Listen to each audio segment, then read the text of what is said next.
Hi guys, I'm Nicolette, and today Brian and I are here with Ira Wolfe. He is a Chief Googlization Officer, and today he's going to talk to us a little bit about HR, hiring, COVID, vision. He's going to talk to us about a whole bunch of stuff today. So how are you, Ira? Thank you for joining us.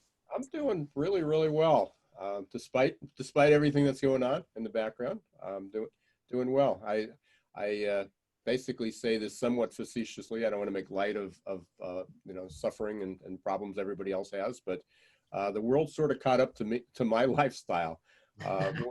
Working virtual, working fast, sort of living on the exponential curve, and here everybody is. So, and not everybody likes what they found. Yeah, I know we've been remote for a long time, and it's crazy. We see the same thing. Like a lot of people are like, wait a second, is this what happens when you work remote? Yeah, I found myself. I mean, I guess the one thing that's different because everybody else is, or most people are remote. I'm working harder. I mean, which is a good thing. I mean, I'm actually really, really busy because I'm in the, as we'll talk about, I'm in the hiring business. So, if we would have talked somewhere in like the beginning of March, I said, hey, what's happening and what do you think's going to, where's your business going to be in 8 weeks? I would have said it would have just been flat, dead. And I've been busier now than I was last year at this time. And so there are, the good news is, and that's the message I'd like to get out. One of the messages I'd like to get out is that there's a lot of, there's companies that are hiring. There's companies that got it. I mean, there's good places to work, and they're certainly struggling, and it's not going to be normal. There is no normal, but it's not going to be normal for a long, long time. But people are getting back into it, and there's a lot of opportunity out there. People just have to find it. So Ira, before we kind of dive into all that, can you tell us a little bit about yourself, and can we talk about Googleization and what is that path like to getting to becoming a Chief Googleization Officer, and what is Googleization? Yeah, that's a great question because it certainly wasn't something as a kid. Obviously, I'm an older boomer, so the thought of a Google didn't exist for a long time. But I wrote a book in 2008. It was called Geeks, Geezers, and Googlization, which is now the title of my podcast. And it was about the 4 generations. It was about the baby boomers and Gen X and the millennials and those darn millennials. And that was a big thing. But in the background, the thing that people seemed to miss was technology. Technology was starting to change things. The internet was no longer something that was going to be, it was it. And even social media was starting to kind of arrive on the scene during that period of time. So I said, I want to talk about the 4 generations in technology. And, coming up with the title was like, that doesn't feel good. Geeks, Geezers, and Technology.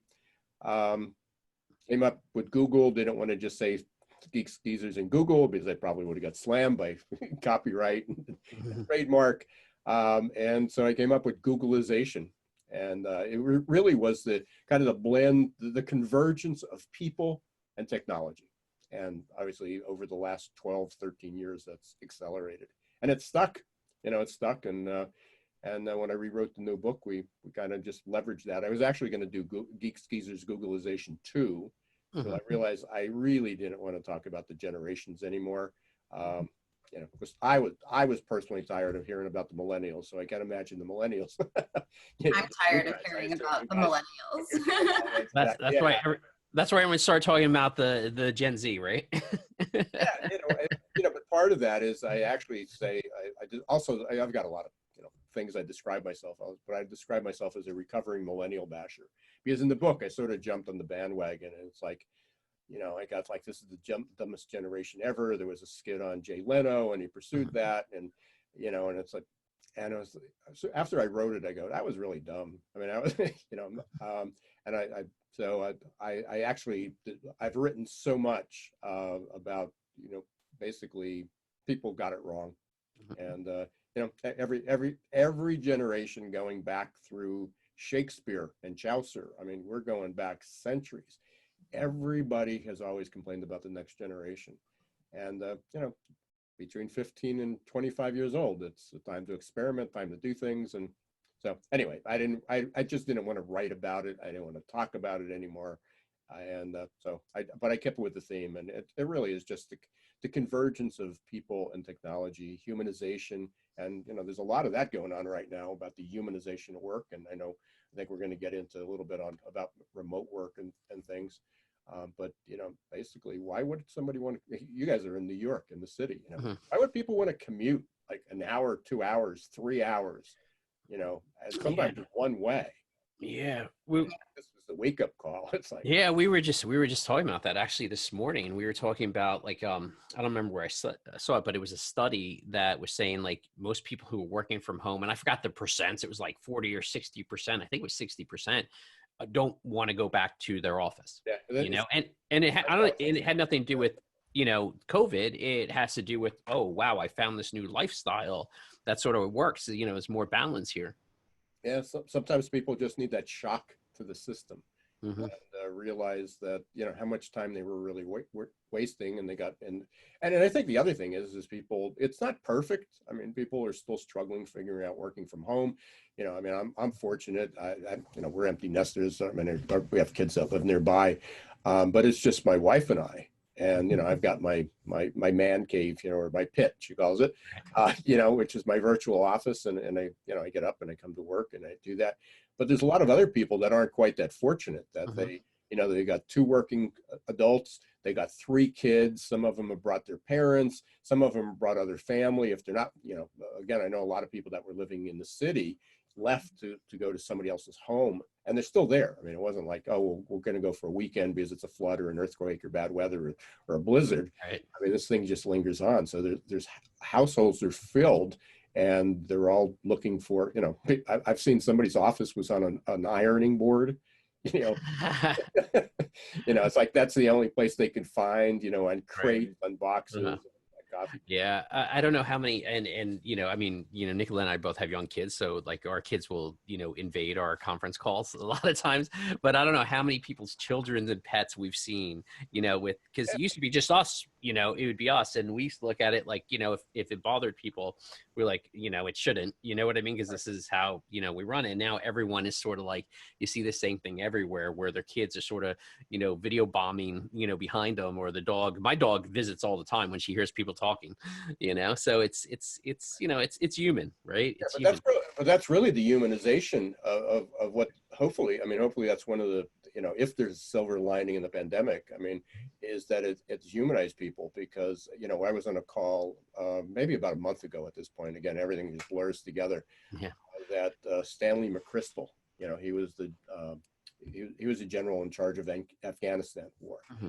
And he was on there, and he was being interviewed with actually somebody who worked for him. And in the middle of it, his grandchild came, and and it wasn't, remember like that video about a year ago, that they had, I think it was written. Oh, the newscaster where he's like, oh, yeah, and the wife runs in to grab him, or the aide runs in to grab the child, and it's like, and they apologize, and he just stops, picks up the other one, and goes, oh, there's the parade, and we got introduced to his all his grandchildren, all his family. Yeah. And this is, this was this was basically a business conference call. And that's the way it is. And so I think there's one of the benefits may be that the shield has come down a little bit more transparent, a little bit more authentic. I think even looking like in your guys' backgrounds, unless, you're using virtual backgrounds, people get to see their homes. I know I watch Brian Williams every night, and, he makes a joke of what people's backgrounds are, and what's changed. And again, I think that's just personalized. And that's sort of the Googleization. I mean, Googleization started out was, more about technology, how it was affecting us. But now it's really about the humanization of work. And I interviewed somebody 2 weeks ago for my podcast, and it's about software for HR. And software's complaint about HR is that it takes the human out of, it's like it's dehumanizing to keep using technology, which I have a whole different take on that. It's not. It's just the way that people use technology. But he talks about taking the robot out of the human. The technology takes the robot out of the human. Right. So how has that changed recruitment strategies, right? How has this changed recruitment strategies now? What's going on in this new shift where now you're even doing hiring remotely? I mean, Nicolette and I have been doing it for years, but how is it shifting for other companies who haven't? Yeah, I mean, well, it's still evolving, and it's going to continue to evolve. Over the last 10 years or more, most of the technology was employer centric. Hmm. Was made to, how can we get too many people that are applying through Indeed that aren't qualified? How can we, what barriers can we put up? What stages can we go? How can we filter those people out? And it really did dehumanize the process. And HR complained about that and said, "Oh, it's the technology that made it bad." It goes, "No, it's the way you use the technology." What's happened over the last few years is that there's been a movement, basically because of the really, really tight labor market, and everybody's thinking that's gone away, but we'll talk about that. It hasn't. Hmm. But the really tight labor market of being able to find good people, and in skilled labor, especially with at the time low unemployment. There was a move to become more human. I mean, basically be more focused on the candidate as a customer. Branding. I mean, in my presentations, I talk about this. Is that it used to be in the old days. Certainly, even in the old days. Now it's like, yes, what, 2 months ago, but Right. the old days, was let's say in the 90s, 80s, 70s. Essentially, when you decided to look for a job, you had to make a commitment right up front to look for a job, because the first thing you had to do was prepare your resume, but then you had to mail it out individually to all those places. And that took time. I mean, it took work, it took an effort. Or you had, it'd say, hey, you need to apply, you need to come in and do that. So you had to drive to the place and fill out an application.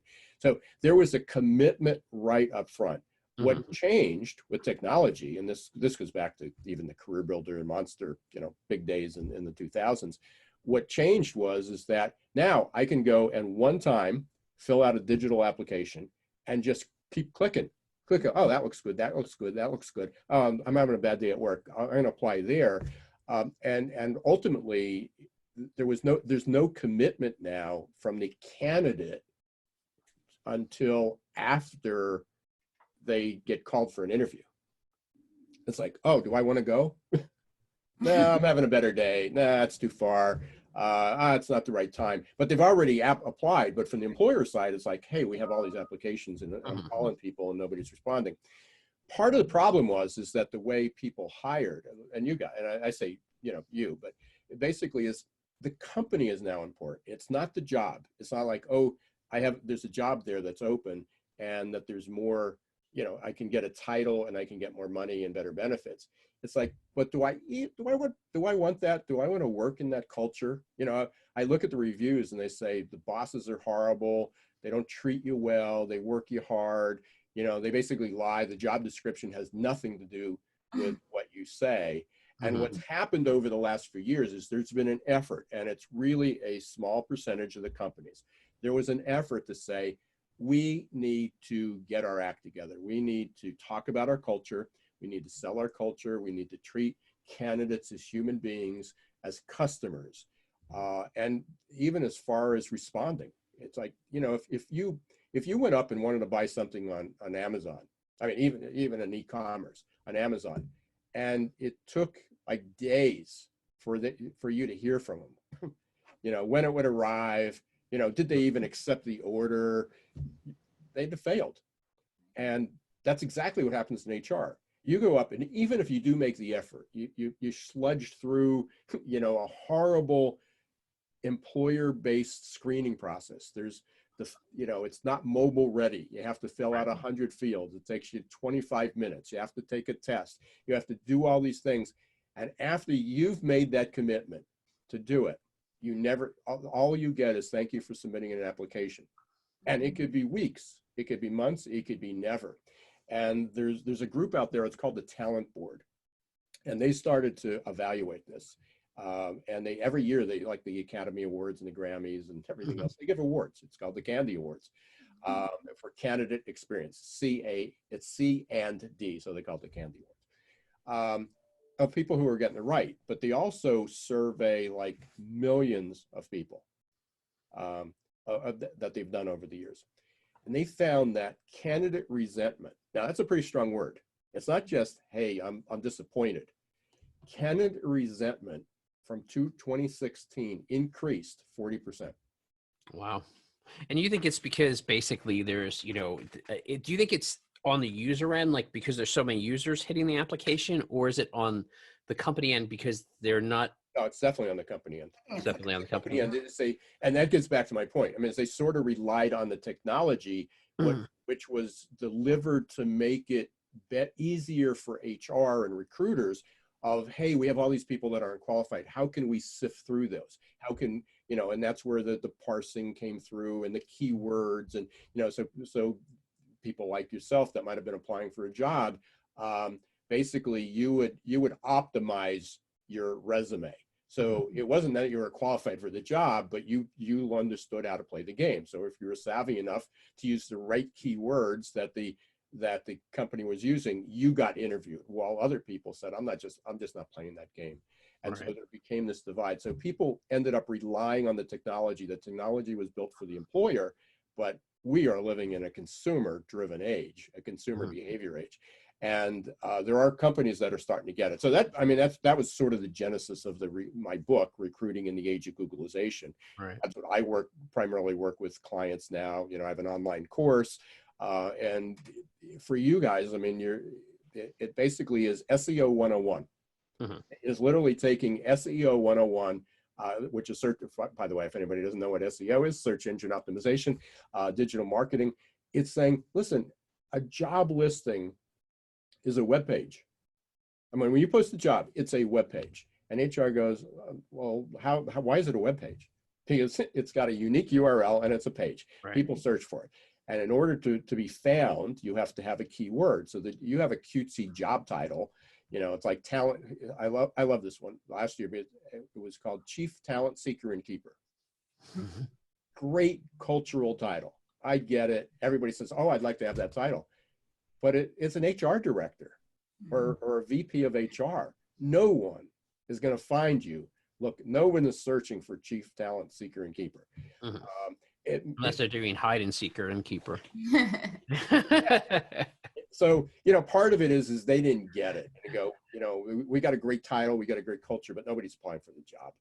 And so basic things, rather than copying, pasting a job description, I don't want to go down the, that funnel, but it was just things that people didn't do. And so people started to get smarter. People became marketers. Recruitment is really marketing, is a marketing job. The good news for companies that do it is that most, 90% of the companies don't have any idea what I'm talking about, and they don't do it. So it's still a bad experience. I mean, all I have to do is bring up the subject of how bad recruitment is and how bad the experience is for the customer, for the candidate. And everybody has many horror stories, and that is starting to change. Now, what's also important is people were also said, hey, it's all not going to go away, because there were improvements that were being made.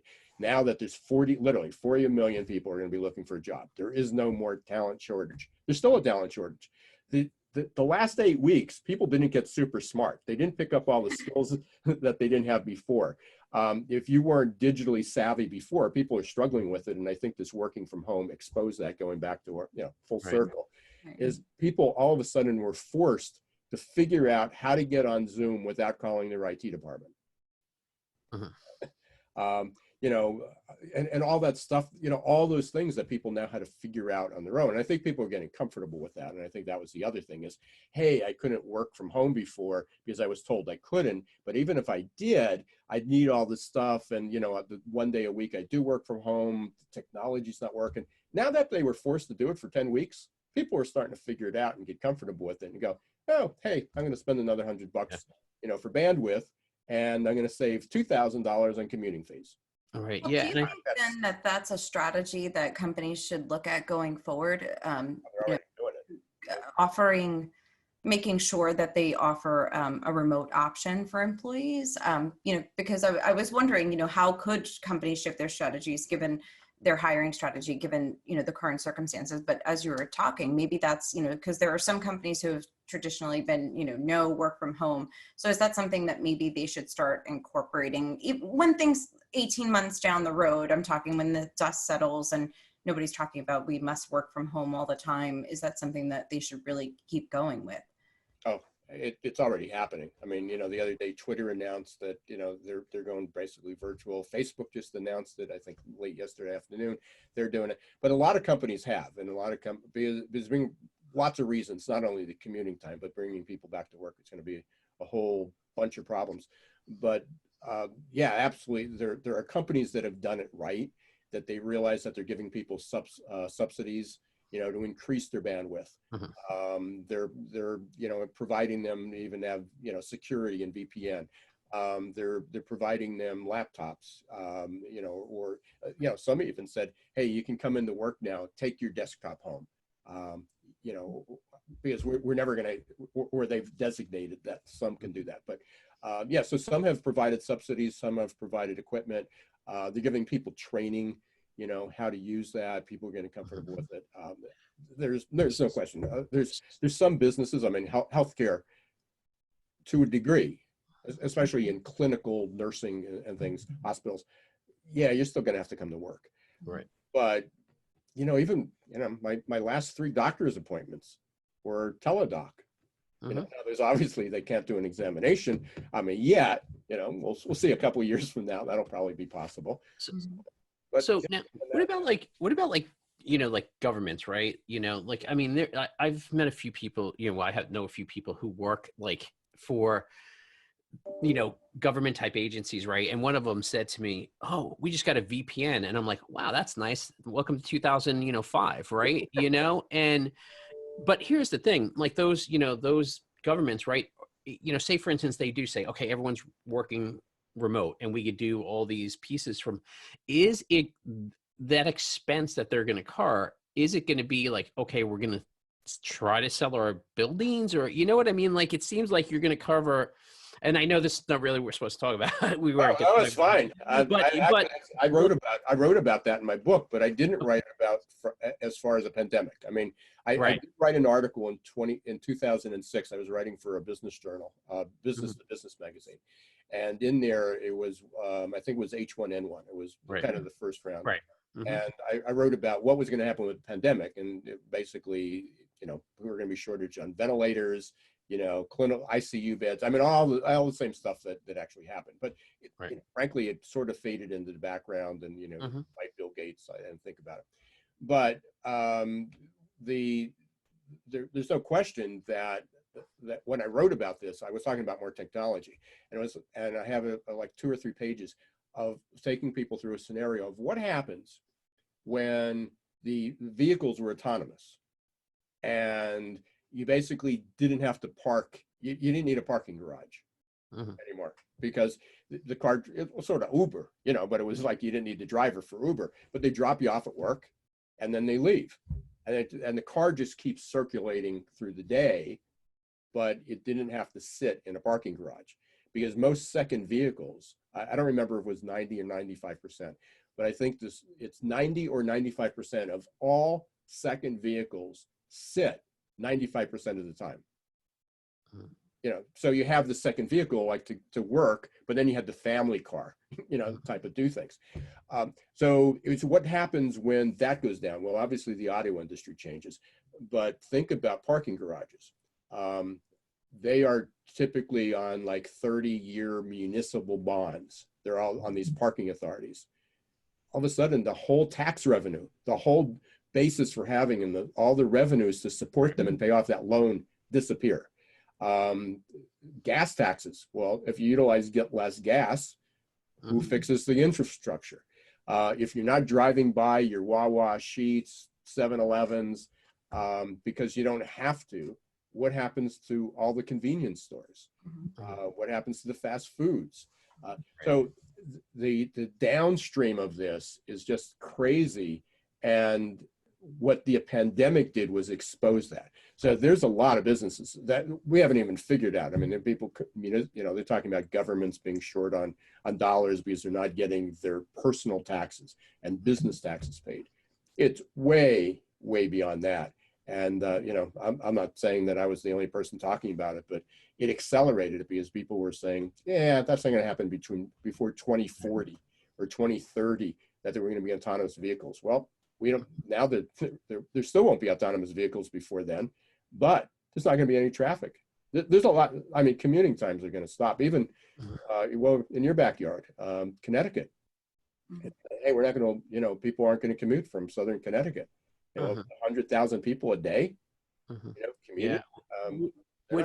What's interesting too, I think, is the building aspect of it, right? You had, like, I mean, if you just take the scenario of 60% of people will not go back to the office, what happens to those buildings? No companies are going to maintain buildings or the same portion of a building if only 40% of the employees are going back and everyone else is virtual. I mean, so it gets really interesting then what happens to, that aspect, like what happens to those buildings, even if they're fitted for, to be safe, right? They do whatever they need to do. Yeah, the 6-foot workspace. There's right. A little circle around everybody. Right. Like, even if they do that, like, what happens to those buildings? I mean, even if only 40% of people are going back into a skyscraper, what happens to the skyscraper? Obviously you can't maintain at its current rate or the current cost, so it gets really interesting really quick. Yeah, I don't have an answer for it, but that's a big concern. I mean, the general theme is, boy, I'm glad, don't invest in commercial real estate for a while. I think it's going to be similar to what happened to a lot of the shopping centers. And now the shopping centers, there's even, more like J.C. Penney's and Sears. I mean, all those are pretty much gone. And that's just going to continue. Yeah, I mean, commercial real estate is going to be changed. We're pretty innovative, and who knows what what people come up with. But it's going to be challenging. For a while, I mean, there are companies that are going to have at least a corporate center. So you can have 60% of the people, but people have to come in one day a week. Right. Which is realistic. I mean, there still is a benefit to having person-to-person contact. So there will be reasons that people come in, but it's going to be half the people. In the city, I'm in Lehigh Valley, so we don't have many skyscrapers. There's 1 or 2 buildings, that may even have an elevator. But even the elevators, I mean, where you used to have 15 people crammed into an elevator, now you can have 3. So just think of this process. I mean, way beyond that. So you go to work and people would rush in, they go through the gates, they go through the security, and they'd go up to the elevator and you'd say, hey, can you fit one more? And everybody cram in. You imagine how long it's going to take to get to the 94th floor with 3 people in an elevator. We're going out for lunch and everybody trying to cram into the local coffee shop or grab a sandwich somewhere or the local deli. Everything is going to take longer. And I think I've been saying this for a couple of weeks. Everybody wants to go back to work. Everyone wants to get back to normal. When they return to work, it's going to be a completely different place. And I think companies are going to find that it's going to be less productive, which goes back to your question, Nicolette, is that our company is going to find that, sort of get used to it and how they're going to work through that. I think employers are going to find that people are going to be less productive at work than they are working at home.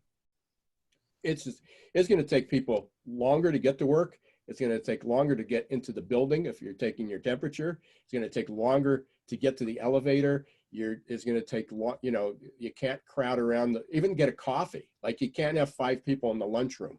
Right. You have to stand in line in the corridor. Going to the restroom. Right. Being able to clean the restroom after every time somebody uses it. All this is going to take time. It's going to take money too, but it's going to take time. And go, this is nuts. Just go home, because it's going to be dumb to sit in the same office 6 feet apart and go, I can't hear you. Why don't we do this over Zoom? Right. Call me. Yeah, it's Right. Everyone's gonna have their especially if you have speakerphone going because plexiglass. they don't want to touch their own phones. They'll be like speakerphone, Yeah, speakerphone. especially if well, plexiglass around these Yeah. desks, so it's not even like, well, I just speak up a little bit. That you're going to have a barrier between them. Yeah. I don't think a lot of people just have figured it out. So ultimately, long way around the question, but a lot of good, good conversation. Um, I'm still going with 60% of the population is going to be remote. 100% of the time, nah, but a good part of the time, and people will figure it out. Maybe maybe some of these spaces will be, especially in the suburbs, that people will have more co-op spaces. Mhm. And again, you live in the city, you got 4 people in an 800-room apartment, an 800 square foot apartment. I think maybe that'll allow people to spread out, or they're going to have to go back to work, to some degree, but it'll be different. And So, I mean, do you predict any kind of negative consequences for? I mean, we talked about things like being in an office and how it might be more productive, but to be home. But what about those employees? What kind of challenges might employers face now that employees are working remotely or have been facing for the past how many weeks now? Well, I mean, I think the one is getting people to come back is going to be a problem. So, just as we're talking about, there's a lot of conversation now about even with the unemployment benefits, a lot of employees are better off. I heard a story last night on the news. Somebody said, I was working at a bowling alley and I was making like $350 a week. Now she's making $900 a week. She's paid off her car. She's got caught up on her school loans. And it's like, I really want to go back to work. I don't want to take it, but it's dumb. I mean, why would I go back to work and start racking up bills and not have enough money to buy food, when at least for the next couple of weeks, I'm making money. So so one of the problems employers are facing is that the way the payout, the subsistence, that may be the push that goes toward minimum wage, minimum basic income, universal basic incomes. That's going to happen overnight. I think some of the other employers are just going to have to figure it out. I mean, essentially is, if productivity, let's say their baseline was 100%, that when we go back 3 months, we were operating 100%. Then it dropped to 50%. Now it's starting to inch up. But if people work at home, it's only going to be 80% productive. At work, I think it's going to be less than that. I mean, It probably already was. I mean, let's be honest. When people are in the office, but it was still less. Even if they were only 70% productive, Yeah. they were 40% at home. But people have worked that out, and now that everybody's comfortable with getting more comfortable with Zoom, I mean, just the statistics are mind-boggling.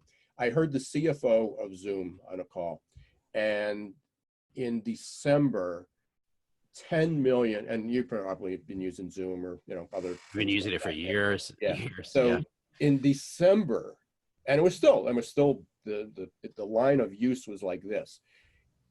There were 10 million not.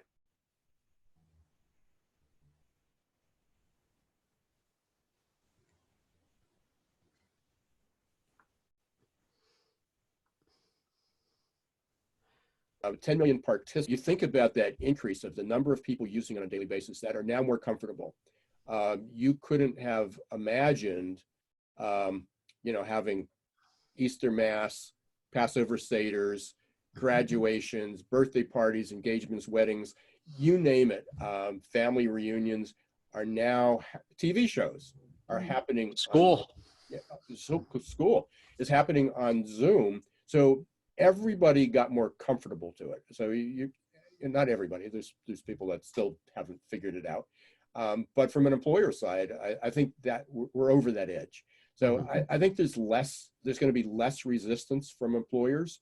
I think some employers are going to say, hey, this worked better than I expected. We don't have to have all those buildings. That's going to be a problem for the communities when all of a sudden these buildings are vacant. So there's probably some downsides for employers, but most of it's, I'm going to chalk up to that it's new. That's the problem.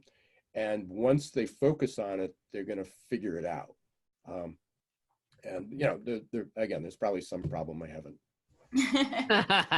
thought of or mentioned. And again, Yeah. it's not every single business, obviously, for manufacturing. Even manufacturing, I mean, it'll be interesting because there's people that said, oh, you can't do that. And then all of a sudden they started manufacturing parts using 3D printers at home. Yeah, well, that's what I keep saying. I keep saying they're going to use all this empty space we're eventually going to have for manufacturing and farming, like vertical farming. You know, you can see things like that going into, you know, local communities, because what are you going to do with all that space? You know, you're not going to knock it down and make more housing, you know, so. Right. No, I mean, the vertical farming, absolutely. I mean, people will get creative and things that said will never happen, or it's going to take a long time, or it won't work here. All of a sudden, people were literally thrown into this, and maybe that's the best thing. I mean, you talk about, you know, how do you learn how to swim? People push people into the deep end of the pool and figured out, you know, you survive or die. And that's sort of, I mean, it's crude, but it's sort of the way life's going to be. And nature played an interesting trick on us. So I want to shift away from COVID for a couple minutes and talk about something that was very interesting. I came across something you wrote on LinkedIn in 2017 about salespeople and hiring salespeople, and how, you know, hiring the wrong salespeople can be pretty detrimental to your business. So, you know, we see this a lot with, you know, it's very hard to find good salespeople. You know, it's very difficult. So what is it? You know, what should people be looking for when they're hiring salespeople? What have you seen? So, and I'm going to take this to any position, but especially in sales, because sales was always metric driven. You know, people set goals, whereas, you know, how do you do that for customer service or a somebody in production? I mean, there's certain things. The problem with salespeople, or the problem with hiring all positions, was that people really didn't define their goals. They go, what makes them successful? And people will say, well, they bring in X number of dollars. Right. Great. But were they profitable dollars? And they go, oh yeah, that's important too. So are you interested in top line or bottom line? You know, and then it's also about retention. It's like, you know, say, oh yeah, lifetime value. It's important that they retain that. And so you'd go down the list and everybody wanted everything, but then the compensation didn't fit, where they hired people for one role and they go, well, we're going to give them a base to, you know, initially, but then essentially they measured their quality or their performance on the commission, you know, everything above that base. You've got to hire for that.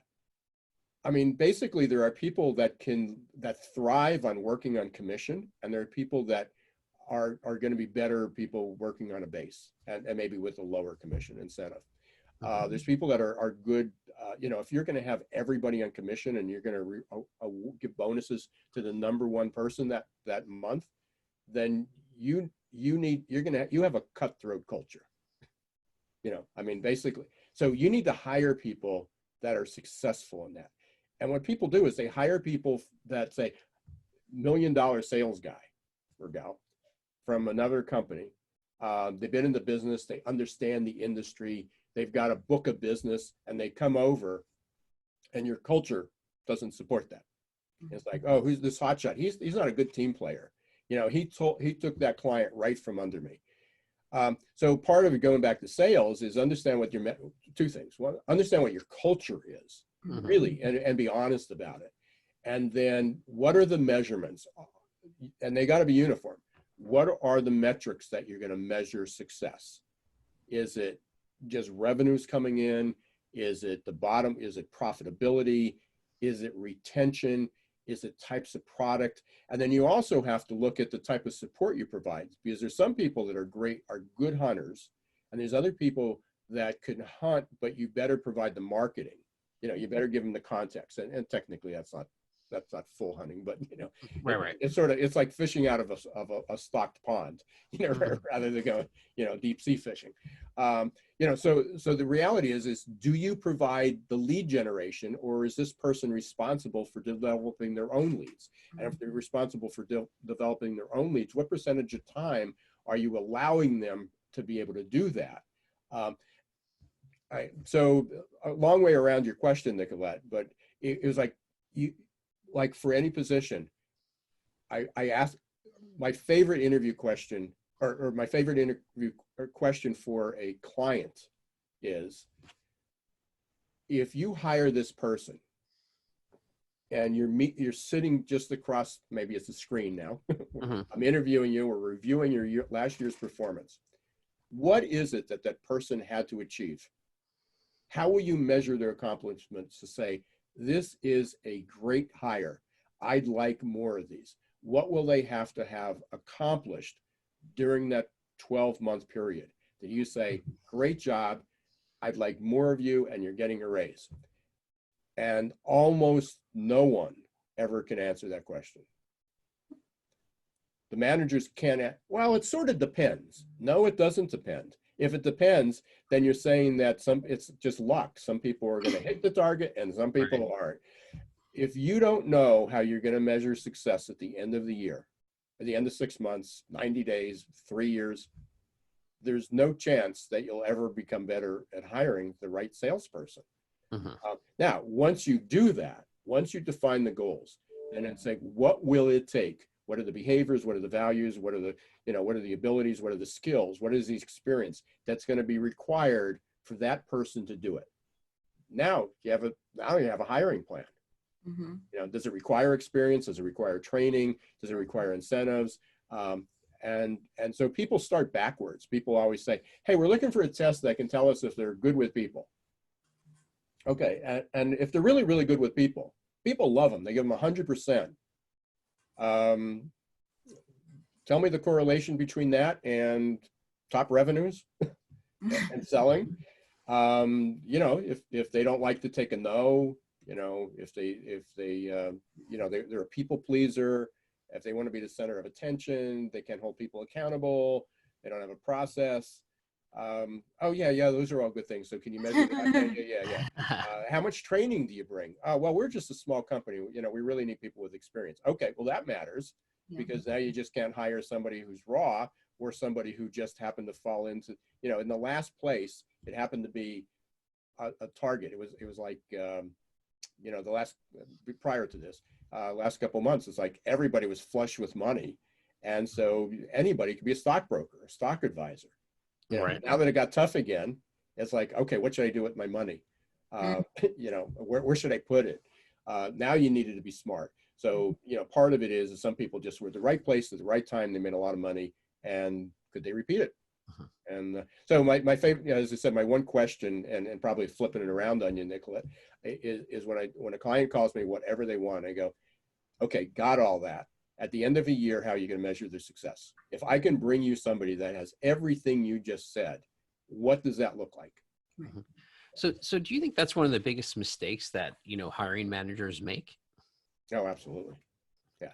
The people don't have metrics. I did a webinar yesterday, and it was about trust. It was about culture, but ultimately that right now is sort of the driver to create a culture. And the opportunity out there for employers is to build trust, that do their employees, do their customers say, I trust you, that when you reopen, I trust you enough the way you handle this, that I'm going to come back when you reopen. But when I come back, am I going to feel safe? Do you have all those safeguards? So a lot of it has to do with trust at the moment. The same way is that, and then the question came out, how do we measure trust? And then somebody said, so how do you measure, I don't know what even had to do with trust, but the question is how can we get people to be more productive in this time, in the post-pandemic? And sort of missed the point that I was talking about trust, but and I said, well, you need them to have metrics. And they came back, well, how do we get our bosses to agree on metrics? Yeah, it could be a problem. Yeah. Good Yeah, question. so it's not that we want to become all metric driven, but there's got to be goals, and you have to understand that. And so I used to have a process and say, where do you want to be? What ultimately you're trying to achieve? Are you trying to double the revenues? You're trying to improve the profit? Are you trying to expand? Are you trying to franchise? Trying to open a new market? That's the measure. What are you trying to do? What's your strategy? From the strategy, you can then identify as how you're going to know if you reach that. Now you've got the metrics. And then the hiring process, and this goes for any position, the hiring process is, what are the skills, abilities, values, and attitudes that are required for that individual to achieve their goals that will help us achieve ours? So it's just taking it down a funnel. That's, it's no different than marketing. It's like if it came out of marketing, and I get this question all the time. If we do well, what are we not, what do you want to achieve? You want more speaking, you want more consulting, you want more revenues, you want people to call you. Is it the number of people who call you? Is it the number of people who convert? Right. How are you going to know if we're successful? Everybody gets it from marketing, production, everything else. When it comes to HR, and this fits under HR, there are no metrics. And that's what's changing. That is absolutely what will change out of this, because that's why I'm busy now. Because companies that aren't hiring yet are starting to call and go, I got a call from a hospitality company down in Virginia. They had 1,300 employees in March. They have 200 now. He said, but soon as we get the okay, he said, I don't know when we'll be back to 1,300, but we're going to have to hire 400 to 500 people quickly. And we can't afford any mistakes. What can we do? And my question to him is, tell me how you're going to measure. How do you measure a successful employee? Is it just, hey, if they show up 5 days in a row? And again, that could be a reasonable metric in a high turnover business.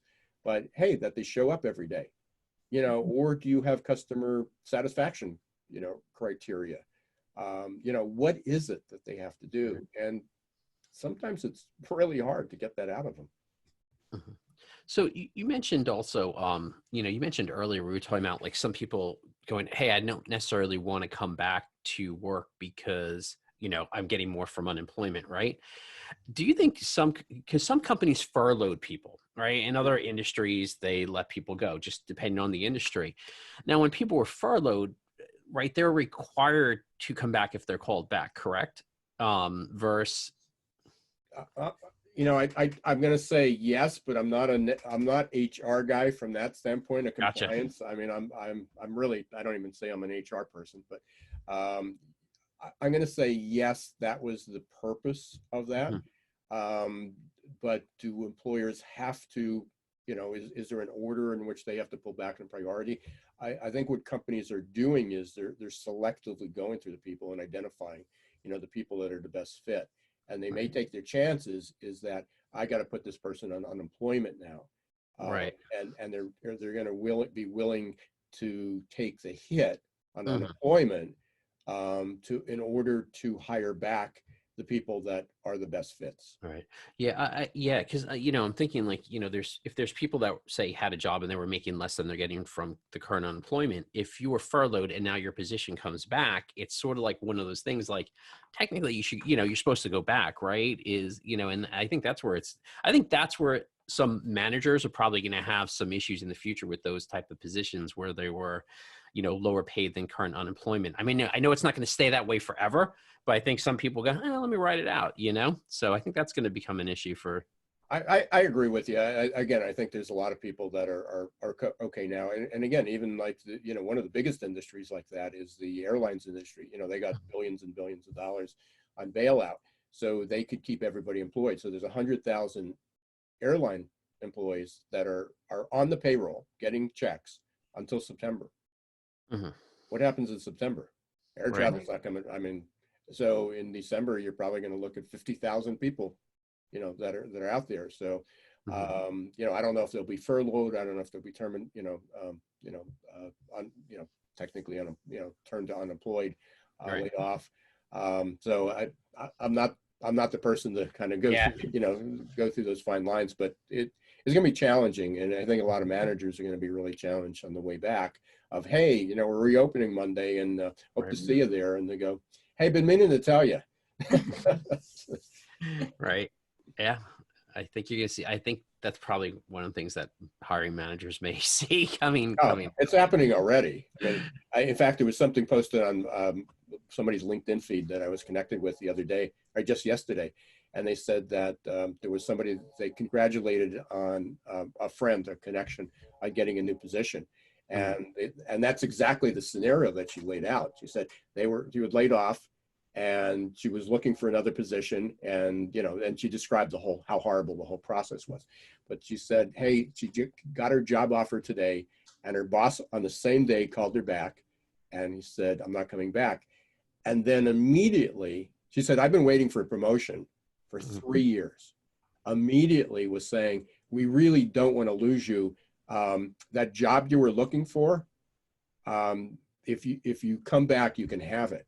And I go, I'm not coming back under those circumstances. Why? I deserved it before and I couldn't get it, and you didn't treat me well, and I'm leaving.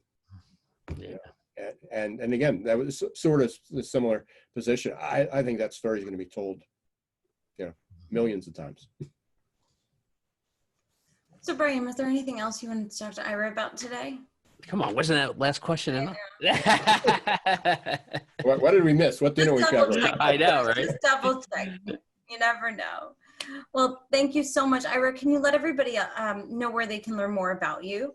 Yeah, certainly. I've mentioned LinkedIn a couple times. That's certainly one place. You can go to irawolfe.com. That's my personal website. The business website's a long one, successperformancesolutions.com. Technically, you can go to Google and type my name, and I'll probably show up. I've got the podcast, my book, Recruiting in the Age of Googleization.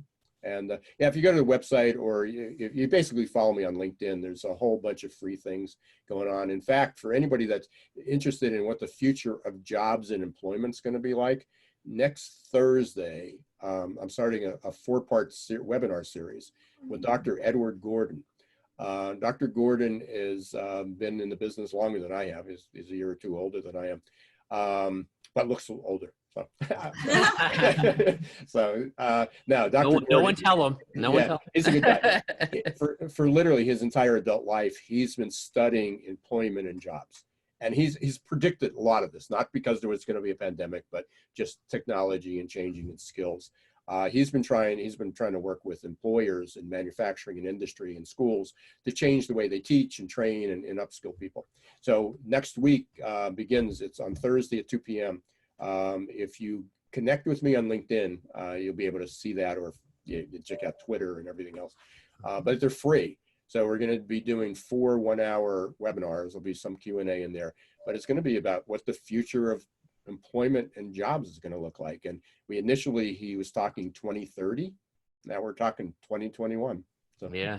So everyone sign up for Ira's webinar, check out his book, and make sure you subscribe to his channels and ours. Yeah. Hey, thanks very much. I appreciate it. It was fun. Thanks so much, Ira, for joining us. Stay safe. You too.